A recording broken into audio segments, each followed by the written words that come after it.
આજે આપણે એક બહુ જ રસપ્રદ વિષય પર વાત કરવાના છીએ એવી મજેદાર અને રમતગમતવાળી રીતો જેનાથી બાળકોને ગણિત જેવો અઘરો વિષય ખાસ કરીને સંખ્યાઓ શીખવવામાં આવે છે. ચાલો આપણે એક એવી સમસ્યાથી શરૂઆત કરીએ જે દેખાવમાં તો સાવ સહેલી લાગે પણ દરેક મા-બાપ અને શિક્ષક માટે માથાનો દુખાવો બની જાય છે. જરા વિચારો, જેણે ક્યારે 10થી વધારે ગણ્યું જ નથી એને 42 જેવી સંખ્યા કઈ રીતે સમજાવશો? ખાલી આંકડા બતાવીને તો નહીં જ ચાલે, ખરું ને? અને આ જ તો મોટો પડકાર છે, કેમ કે સંખ્યાઓ એ તો બસ એક વિચાર છે, એક કલ્પના. જુઓ, સંખ્યાઓ એક એવી અમૂર્ત ભાષા છે જે આપણે દુનિયાને સમજવા માટે બનાવી છે. એટલે સૌથી પહેલું અને જરૂરી પગલું એ છે કે આ ભાષા શીખવવા માટે આપણે એને એવી કોઈક વસ્તુમાં ફેરવવી પડે જેને આપણે જોઈ શકીએ, સ્પર્શી શકીએ. અને આ જ વાત આપણને આપણી મુખ્ય પદ્ધતિ પર લઈ આવે છે. કેવી રીતે આપણે અમૂર્ત સંખ્યાઓને નક્કર ભૌતિક વસ્તુઓમાં ફેરવી શકીએ? આનો ઉકેલ છે 10 જૂથ પ્રણાલી. આ એક એવી પદ્ધતિ છે જેમાં આપણે છૂટક વસ્તુઓ જેમ કે કાંકરા કે મણકા, જેને મૂર્ત વસ્તુ પણ કહેવાય, એને 10-10ના જૂથમાં બાંધી દઈએ છીએ. આખી પ્રક્રિયા કેટલી સરળ છે જુઓ. તમે 10 છૂટા મણકા ગણો અને એમને ભેગા કરીને એક જૂથ બનાવી દો. બસ, આ એક જૂથ એટલે એક દશક. હવે જુઓ, સંખ્યાઓ ખાલી મગજમાં રહેલો વિચાર નથી પણ એવી વસ્તુ બની ગઈ છે જેને આપણે હાથમાં પકડી શકીએ છીએ. તો ચાલો આપણી પેલી સમસ્યા પર પાછા આવીએ. 42 એટલે શું? હવે ખાલી 2 આંકડા નથી. એનો મતલબ છે 10-10ના 4 જૂથ અને બીજા 2 છૂટા મણકા.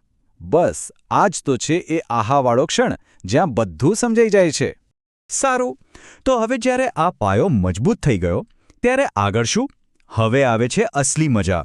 આ પદ્ધતિ પર આધારિત કેટલીક એવી મજેદાર રમતો છે જે શીખવાની આખી પ્રક્રિયાને એકદમ જીવંત અને આનંદથી ભરી દે છે. આનું એક સૌથી સરસ ઉદાહરણ છે ચપટી તાળી નામની એક તાલબદ્ધ રમત. અને સૌથી સારી વાત એ છે કે આના માટે કોઈ જ વસ્તુની જરૂર નથી. બસ અવાજનો જ ઉપયોગ થાય છે. આ રમતનો કોડ બહુ જ રસપ્રદ છે.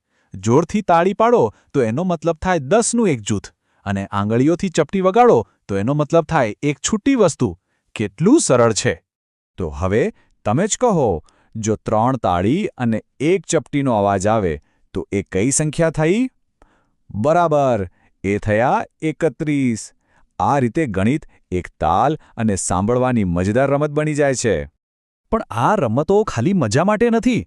આ તો સંખ્યાઓને ક્રમમાં ગોઠવી, કઈ સંખ્યા નાની છે, કઈ મોટી છે, એ બધું સમજવા જેવા અઘરા કૌશલ્યો વિકસાવવા માટેનો પાયો છે. હવે સંખ્યાઓને નાનાથી મોટા ક્રમમાં ગોઠવવી, જેને આપણે ચડતો ક્રમ કહીએ છીએ, એ શીખવવા માટે એક બહુ જ સરસ રૂપકનો ઉપયોગ કરવામાં આવ્યો છે. એ છે સીડી ચડવાનો. આ સમજવું બહુ જ સહેલું છે. સૌથી પહેલાં સૌથી નાની સંખ્યા શોધો. એ તમારું પહેલું પગથિયું. પછી એનાથી મોટી સંખ્યા શોધો. એ બીજું પગથિયું. અને બસ આમ એક પછી એક પગથિયું ચડતા જાઓ અને તમે ટોચ પર પહોંચી જશો. અને ઉતરતો ક્રમ? એ તો એનાથી પણ સહેલું જ છે. બસ જે સીડી ચડ્યા હતા એ જ સીડી પરથી પાછા નીચે ઉતરવાનું છે. એટલે કે સૌથી મોટી સંખ્યાથી શરૂ કરીને સૌથી નાની સંખ્યા સુધી. સારું, તો આ બધું શીખ્યા પછી સૌથી અગત્યનો સવાલ એ આવે છે કે આ જ્ઞાનને ખાલી ક્લાસરૂમ પૂરતું સીમિત ના રાખતા એને બહારની દુનિયા સાથે કઈ રીતે જોડી શકાય. અહીં પ્રોજેક્ટ વર્કનો ખ્યાલ આવે છે. બાળકોને પ્રોત્સાહન આપવામાં આવે છે કે તેઓ ઘરે જઈને પણ આ શોધખોળ ચાલુ રાખે. ઘરના બટન, દીવાસળી કે પછી સ્ટ્રો જેવી રોજબરોજની વસ્તુઓનો ઉપયોગ કરીને પોતાના મમ્મી-પપ્પા અને ભાઈ-બહેન સાથે મળીને 10-10ના જૂથ બનાવે. આનાથી શું થાય છે? શાળામાં જે શીખ્યા અને વાસ્તવિક જીવન વચ્ચેની જે ખાઈ છે એ પૂરાઈ જાય છે.